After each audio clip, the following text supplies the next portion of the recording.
This is Tracing Route 66. We're joined by Route 66 guru. That's what I'm going to call you from now on. Sure, all right. Reese Martin. It's always nice to be called a guru, Yeah, isn't it? I'll take it. This right here, it's kind of interesting. It's an old stretch of Route 66 that runs through a neighborhood. That's right. It didn't always run through a neighborhood. When Route 66 was first established, there was a completely different bridge here outside of Tulsa.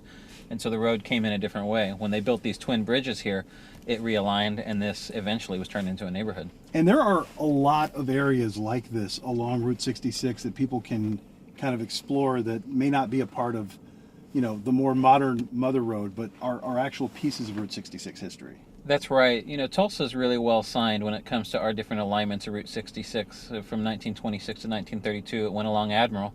After 1932, it went all the way down 11th, all the way to downtown. A lot of places, if you go out wandering, you'll be able to walk and find these old alignments of pavement really just out in the weeds.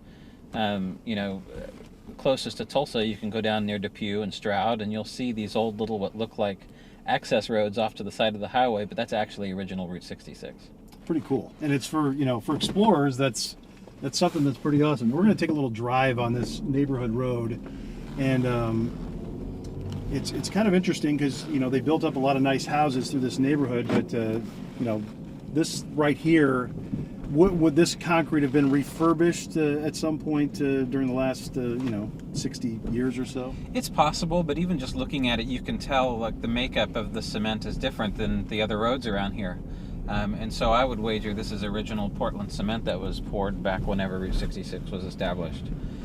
There's a stretch just east of Arcadia that's actually on the National Register of Historic Places that's original Portland cement with curbs on the side and everything.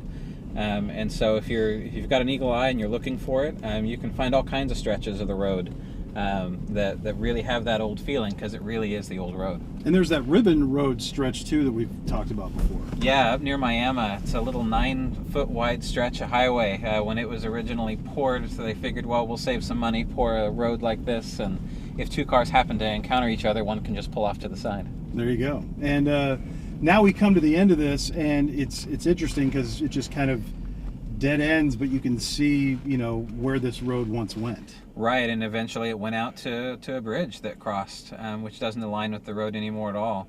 And a lot of these alignments end up this way. You'll see little dead ends, especially out west. It'll dead end into the interstate, because when they put the interstate down, it just chopped the road right down the middle. It's interesting to think,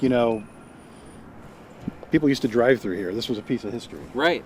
They would cross the river, come through here on their way into Tulsa, through Tulsa. And now it's just, unless you really know it's here, unless you poured over maps and done your research, you won't know. But walking down this lane is literally, walking back in time. So would the bridge have crossed the river, I guess? Was it curved back this way?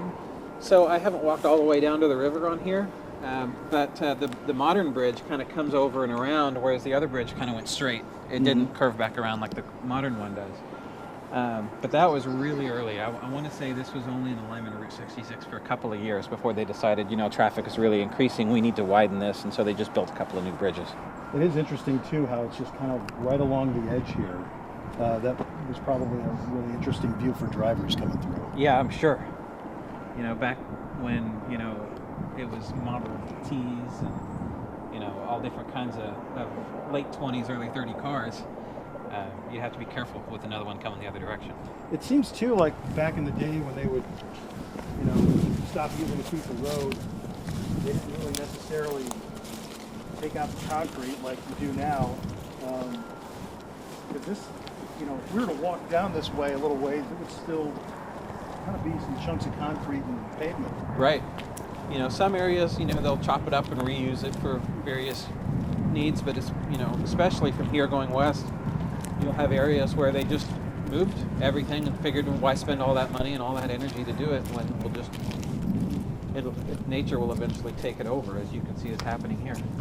It is pretty cool that the tree line is still there, and you can kind of still see exactly where the road was. There's a little bit outside of Parks, Arizona that's been turned into a walking trail that goes through the pine forest and everything. That's just beautiful, and the nature has almost completely overtaken it, but the trees still carve a very noticeable path. And like you said, in Oklahoma, there are several other areas like this that people can take a look at. Right. Some of them have had neighborhoods and other developments pop up around them, like outside of Arcadia, and others out west. I think the longest stretch is near Sayre, very close to the Texas border, where provided that you're not very low to the ground, you can just pull over and drive that old alignment, which is right next to the modern alignment. So if you got time, you know what to do. That's right.